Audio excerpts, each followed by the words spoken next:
مصعب بن عمیر کا واقعہ اس نے پیش کیا. صحابی رسول ہیں، کیا شان و شوکت ہے. صحابی رسول ہیں، جب ایمان نہیں لائے ہیں اس وقت کی زندگی کو دیکھیے. جب مصعب بن عمیر ایمان نہیں لائے تھے اس وقت شان و شوکت کی زندگی تھی، عالیشان زندگی تھی، کسی چیز کی کمی نہیں، نہ مال و جاہ کی کمی تھی، خوبصورت بھی تھے، ہر اعتبار سے بڑے تھے، کسی چیز کی کمی نہیں تھی. کیا ضرورت تھی کہ ایمان لاتے اور تکلیف جھیلتے؟ لیکن انہوں نے ایمان کی حقیقت کو سمجھا، ایمان لایا، اللہ کے نبی کے ہاتھ پر بیعت ہوئے. اور یہی نہیں، سن 2 ہجری میں جب جنگ احد کا موقع آیا، جنگ احد کے موقع میں جب یہ بات چلی کہ اللہ کے نبی نعوذ باللہ شہید کر دیے گئے تو صحابہ کرام پہ بھگدڑ مچ گیا.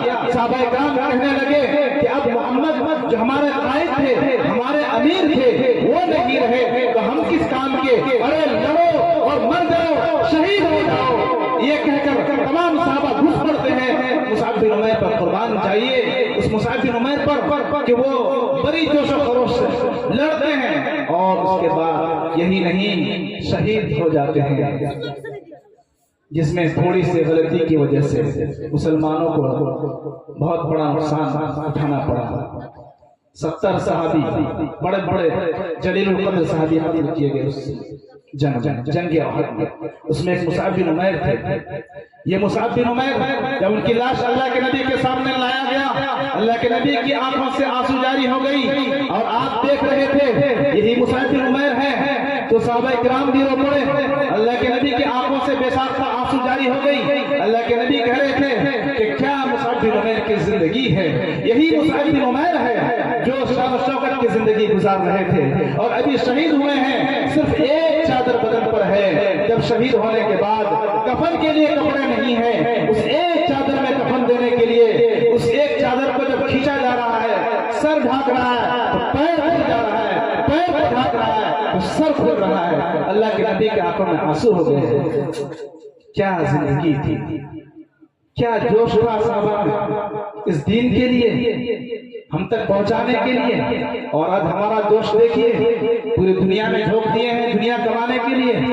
میرے دوستوں، قربان جائیے ان صحابہ پر، ان اکابر پر جو اپنے پیٹ میں پتھر باندھ کر بھی ہم تک دین کو پہنچایا اور ہم نے آج دین کو بے وقت کر دیا.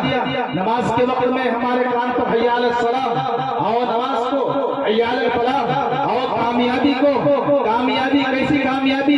جو اصل کامیابی ہے. کیوں؟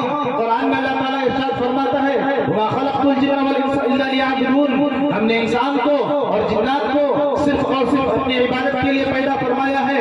میرے دوستوں، اور یہی عبادت کے لیے جب پکارا جاتا ہے تو ہم اپنے کانوں میں ڈانٹ ڈال کر اور اپنے کانوں کو بہرا کر کے ہم مشغول رہتے ہیں دنیاوی کاموں میں، اپنے کاروبار میں، اپنے دھندے میں مشغول رہتے ہیں. ذرا سوچیے تو صحیح، کیا ضرورت تھی بڑے بڑے صحابہ کرام اپنے آپ کو شہید کر دیے؟ کیوں؟ اسی دن کے لیے. کل جب پوری امت پریشانی کے عالم میں ہوں گے، حشر کے میدان میں اللہ پوری جلال کے ساتھ ہوں گے، جب اللہ کے عرش میں جب اللہ کی کرسی لگے گی اور اللہ اس کرسی پہ جلوہ افروز ہوں گے، وہ کرسی بھی اللہ کے جلال کی وجہ سے چرچرا اٹھے گا. کوئی تاب نہ لے سکے گا، سب پریشانی کے عالم میں ہوگا. ایسے وقت جب عرش کے علاوہ کوئی سایہ نہ ہوگا اور ایسی پیاس کی شدت کہ حوض کوثر کے علاوہ کوئی پانی نہیں ہوگا.